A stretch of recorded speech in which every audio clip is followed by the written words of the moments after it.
boys, it has been an absolute hot minute, but behind me here is my 2000 Honda Accord EX V6. This was the car that I started my YouTube channel with, has probably the most views on my channel, and it's finally back. In this video, I actually found a cheap, quick fix to fix my slipping transmission. I put this transmission in out of a donor car about 2 years ago. Got about 150 miles on it before it gave up. Ended up throwing the D4 light, flashing like crazy, and just wouldn't shift out of second gear. Do a bunch of shift error fault codes and everything like that. And in today's video, I'm going to get over what I did to this thing to get it running and driving, take it out for a cruise, take it to Cars and Coffee, and just rip on it and enjoy for a weekend. And man, I cannot be more excited about this car and this build. But stay tuned the whole way through the video. Check in at the end for the future build plans of my sick CG Accord. Without further ado, let's get into the video on how I fixed this thing for roughly about $40. Well, boys, honestly, this is not a video I thought I was going to be making right now because I may or may not have been an idiot for 2 years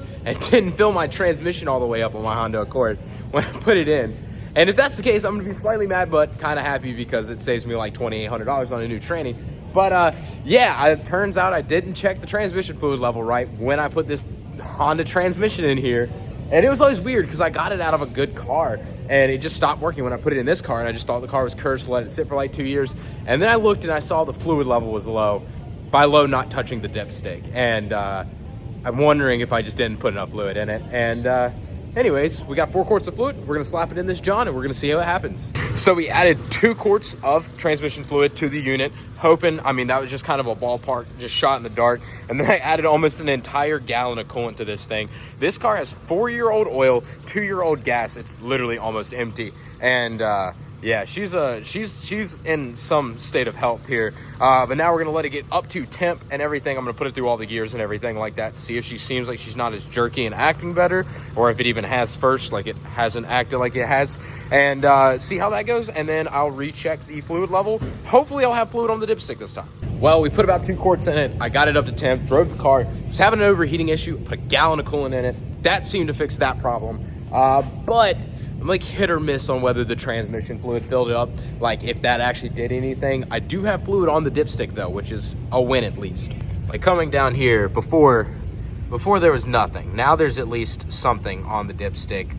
We're slightly over full. You really can't see on this side, but I'm like slightly over full. The only thing is she did still throw the shift error code when I took it for a drive, but it did drive for like a solid, and I mean a solid like 5 minutes of driving before it threw it, and it only threw it when I smacked it to the floor and tried to go wide. So maybe it was just like an air pocket or something. I think the next step is to go ahead and try to raise it up. I mean, it looks really hot boy right now, but it's super undrivable. Like it's consistently rubbing 24/7. So I'm gonna raise the car up and go ahead and get it to a drivable state and probably redrive it. Maybe we'll get a little somewhere with the fluid fill. I don't really know. Alrighty guys, so we got the car back in. I did take it for a little bit more test drives, didn't find any issues at first, but I'm still slightly skeptical that that was the issue or the problem that I'm having. I still think the trans is slightly bad, or at least if it wasn't, it probably is because I burnt it. And that I have another little fix for,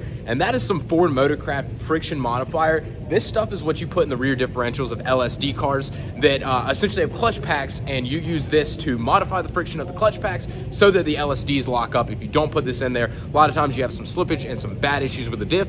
And essentially, I'm going to use this to band-aid the clutch packs that are in the transmission that are possibly burnt or missing friction, because I did drain this trans when I put it in. And sometimes with high mileage transits, you don't want to do that because it loses all the materials in there and it causes it to slip. So I'm going to add this. Hopefully this adds enough friction that it grabs and does everything, kind of thickens up the fluid. But I've done this before on vehicles here, 6R80s, 10R80s, those things that slip. Put this stuff in there on a trans flush and watch them go for 30 more thousand miles, which kind of gives me hope, but I don't know if it's going to work. So this bottle was like $8. I'm like $28 in fluid, so almost 35 bucks, I guess, into trying to band-aid this trans. We're going to see if it works.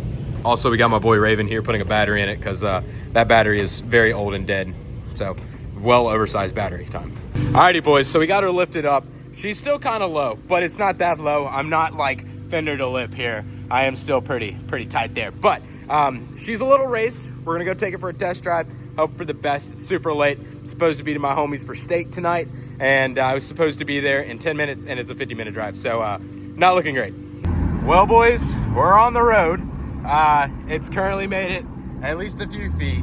I don't know, we've gone maybe a quarter of a mile, and so far so decent. I mean, it's still got 289,000 miles, so, and hasn't ran and driven this far in like 2 years, so kind of sketchy, but she's something right now.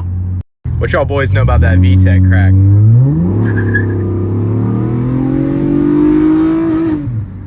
Well, we took her 2.6 miles, didn't throw a check engine light, and the other day I drove it from that spot and didn't even make it to that door before the transmission quit. And the fact that I just cracked VTEC and spun through first gear, smacked the limiter, and then it shifted to second, it might be somewhat band-aidedly fixed. Well, I took it to go get gas for lunch today, and she's driven about 10 miles total so far without going into limp mode over the transmission, which I guess means she deserves a quick little wash. So I'm going to go ahead and pull it inside and do a quick wash with it. I'm going to drive to go get dinner with some buddies tonight from the 252 squad and kind of see, I guess, how she does. If it does well, we're taking it to Cars and Coffee Mooresville tomorrow morning, which is crazy to say. I'll have my Paxton supercharged S197, my daily S197.50, and possibly my Honda for the first time ever running together, which is crazy. All right, so we got the car in the wash bay, and boy, does this car go hard. I do not care. The Mustang wheels on the front look sick, even lowered, raised. I mean, it does have really good fitment. I got to get the rears worked out because they sit so far inwards here because it still has the lip. I need to get that fixed, and then I can bring the wheels out. I'm probably just going to go with a different set of wheels. Honestly, I want to go with a different set of wheels all the way around, probably like an 18 by 8.5, some kind of dished wheel with a good lip and all that stuff. But that's if everything works. But for now, we're going to go ahead and get her washed up. I just cleaned everything out of the interior. Scrubbed the old 252 squad banner off the back. This is an OG. I've had this on this car for probably 6 years. Scraping that off because we've got a new one coming. Same with the front, like stickers and all that stuff. And gonna redo this entire car, hopefully as long as the trans holds. Alrighty, boys, so we got her washed up, took her to Mexican. She did right. So that means she's getting the good love of, we're going to Cars and Coffee with this. We got 3 valves, we got a Bart's, we got my Paxton Mustang, my daily Mustang, Sean in the 650. It's gonna be a wild ride up there. Very hyped. So Cars and Coffee Mooresville, here we come.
Well, boys, after a very successful outing, taking this thing to Cars and Coffee and ripping on it for a weekend, cruising with my S197 Mustangs and all of that stuff, letting the homies drive it and rip it, it has been an absolute blast having this thing back on the road. I haven't had this thing in like 2 years out running and driving. This thing looks phenomenal. There's a few things that I want to talk about at the end of the video that I want to do to this car. And yeah, that's what I'm getting into right now. So earlier when I was washing the car, I mentioned switching it up a little bit, wheels and all that stuff goes. And honestly, something has come about me that I want to switch this thing up quite a little bit. I want to change the entire colorway of the car. Even though it is a really sick color, it is painted Audi Glacier Pearl White. So it's a really crazy pearl white. But the paint is flaking and peeling and just kind of dirty and tired in some areas. Car sat for quite a bit of time underneath some trees and stuff like that. And, you know, landscaping and all that of where it's sitting at has caused the paint to kind of just go to pieces over the time. So it's probably going to end up getting wrapped. I haven't chosen a wrap color yet. If you know of a color you would like to see this thing wrapped, leave it down below in the comments section. I would love to see y'all's opinions on that. And then next is changing up the wheel and tire package. I do want to change it up. It does have BBSs in the rear, Mustang wheels in the front, but I do think it is time for a change. I've seen it sitting like this for like 2 years now. So I think personally it's time for a change. I'd like to get it on something crazy, like some Conze, some 19 by 9.5s or whatever the maximum wheel fitment I can fit on this thing without running stupid dummy camber, but still a little bit of camber and still pretty low.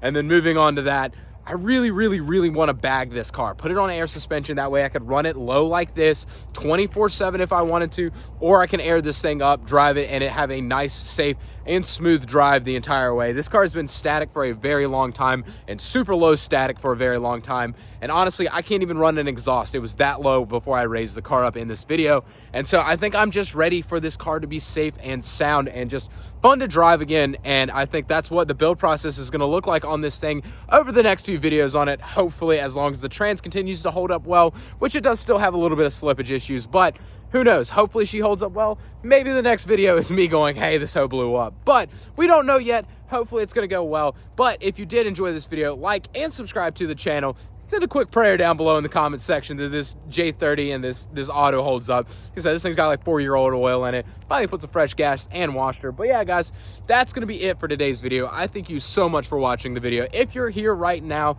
thank you so much for the support. Hope you'll have a great rest of y'all's day. Peace out, and I will see you in the next one.